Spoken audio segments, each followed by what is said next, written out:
Got my eyes straight ahead, got my head in the game. With the red light on, I'm just waiting for the change. Keep my head down low. How you going? I'm Jay Fallon. Thanks for listening to The Slippery Slope. So we're going to watch a video.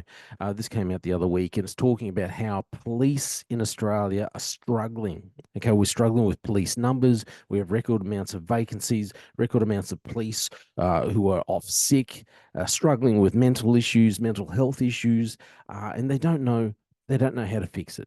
Okay, they know the problem, but they don't know how to fix it. The problem that I see is the government started this. The government started us down this track. They created the situation. They created the problem.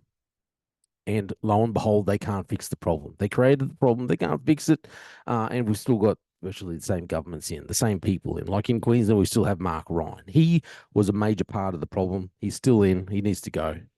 Don't vote Labor, whatever you do, please.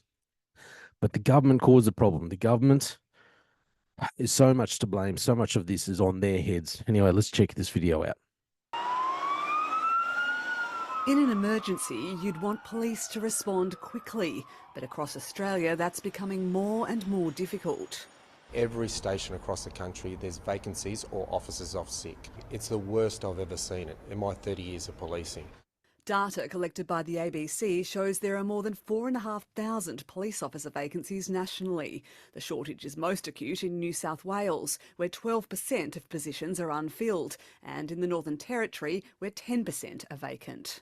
Those who are filling the shifts are often overworked and exhausted, sometimes starting their day with dozens of outstanding jobs. Ultimately, it's pushing them to leave too. That means members of the public aren't being protected. That means members of the public aren't being responded to. In the NT, the proportion of police answered within 20 seconds fell by a third over recent years. Part of the problem stems from low recruitment numbers. In New South Wales, 665 new cadets were trained last year, making up just 4% of the total force. 1,423 officers had left. In the same year, Western Australia trained 11% of its force. In Victoria, 747 officers are on sick leave. Over 80% of them have a mental injury. They're being injured at work because they're taking up the slack of the vacancies that haven't. Well, so that means that 500 of them have a mental injury. A mental injury. That's crazy. Not been filled, and other officers that are being injured. Victoria Police are refusing to hand out on-the-spot fines in their campaign for better pay and conditions. Policing's really, really taxing, really hard. It's a 24/7 industry, 365 days a year. We need to give our officers who are working hard in a highly emotionally draining environment downtime. The Police Federation is advocating for tax benefits like salary sacrificed mortgages and the introduction of a blue card to improve access to healthcare. It also wants the retirement age lowered to 55. That gives them hope. It gives them the capacity to keep going. We don't want to see police officers for a year or two on the scrap.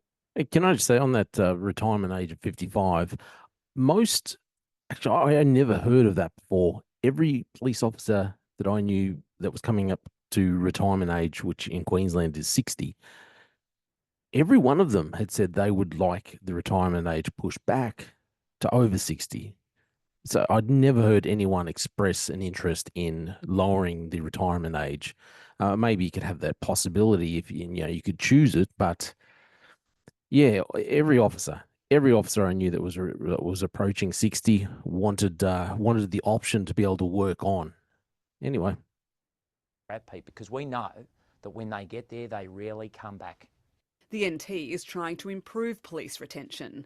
It plans to introduce a bonus of $10,000 for officers who have worked for 10 years, increasing with the years of service. We know there are cops doing the job right now who deserve to stay and be rewarded for their longevity in the force.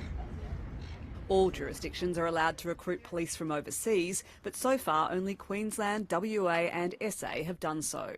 We were in market in the UK and Ireland and New Zealand before anybody else, and we have more than 2,000 applicants from those police jurisdictions. Queensland has also hired more than 100 officers from interstate. It brings different perspectives into our organisation and will only make us a stronger organisation overall. But strength in numbers remains a struggle in areas yet to catch up. Okay, so my opinion is that this is the fault of the government, okay, federal and state. Once we had, obviously, the pandemic, mandates brought in across the board, whatever, whatever field of expertise you might be working in, the mandates were brought in. Police were, they were put out there as being the enemy of the people. That's what happened. So we here in Queensland, we moved away. A few years ago, we moved away from community policing. And then when all the mandates came in and the government was pushing for enforcing these mandates, the police were made to decide for themselves, hey, you're either going to get the jab and stay in, or you're going to get kicked out. And then it put a lot of police offside.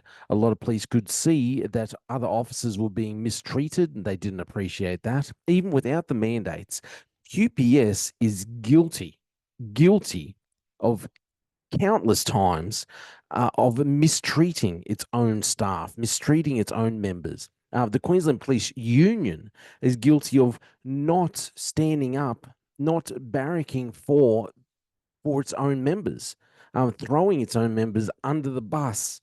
There is so much of a boys' club, and also somewhere between, I'm going to say between 5 to 10 years ago, and I can only speak for QPS, they lowered their standards, okay, in their fight to get more DEI into the Queensland Police Service.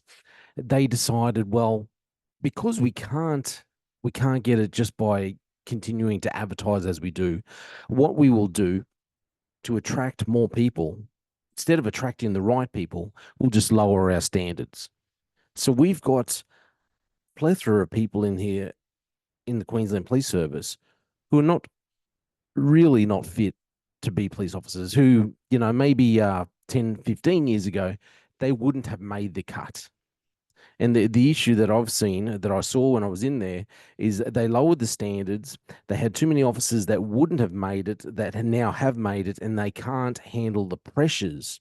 And at the same time, the government turned police against its own people and used the police. It weaponized the police, the Queensland Police Service. That's what it did. And then we had the high-ranking officers, actual officers, so from inspector above all the way up to commissioners, put themselves against the rank and file.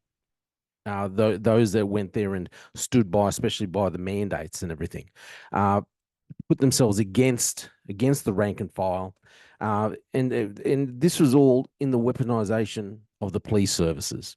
So the community, instead of feeling like the police service was actually a service that was there to serve the community and to help the community, and that they could rely on, in time of need, they could depend on, what I believe has happened is now the community views the police, here in Queensland anyway, as an us and them situation, as more of an enemy than it ever has. I don't think this has happened before, not in such a strong contrast as what has happened of recent. Okay, and this all comes down to the actions that the government have taken over the last couple of years with the mandates, and with their poor recruitment, their insistence on pushing ahead with DEI and with their 50-50 policy. That's what I think has happened. And the weaponization of Queensland Police Service and obviously police services, we saw it definitely happen in Victoria, put the community, put the rest of the people offside. And now it's very much an us and them situation. And people just view police as an enemy. And this all comes back to being the government's fault. The government's still not held accountable for what it did here in Queensland. We've still got that clown, Mark Ryan. He's still the Minister for Police. He was never held accountable for the poor decision making that he did, along with Katarina Carroll. I mean, they gave her the boot because she was such bad PR for the government. That's the only reason why. She was making failure after failure after failure. because failure was always an option with her. And, obviously the government, Stephen Miles, decided, well, she cannot continue on. Even though she only had a few more months to go in her contract, she couldn't continue on. They ousted her. She was too, if she hadn't have finished until I think it was the end of June, start of July, there wasn't enough time to try and rebuild their image. And that's why they got rid of her. But they allowed Mark Ryan to stay in. He should have been out. He has been an enemy for the police ever since they brought in the stupid mandates. And he stood up and said, hey, if you don't want to get the jab, well, then screw you, get out. We'll just hire more police. And then he didn't know what to do when they couldn't get more police because no one wanted to join the Queensland Police Service because everyone considered the police as their enemy. This is the government's fault. The government's fault. That's my opinion. I'm Jay Fallon. What would I know? I was just Anyway. Thanks for listening to The Slippery Slope. And say it isn't real. And please don't go away. Just give me one more day. What if I could? What if I could turn back time? I'd make you smile again. And if I could unbreak your heart and we could start again. What if I could? What if I could turn back time? I'd make you smile again. And if I could unbreak your heart and we could start again. We could start again. We could start again. We could start again.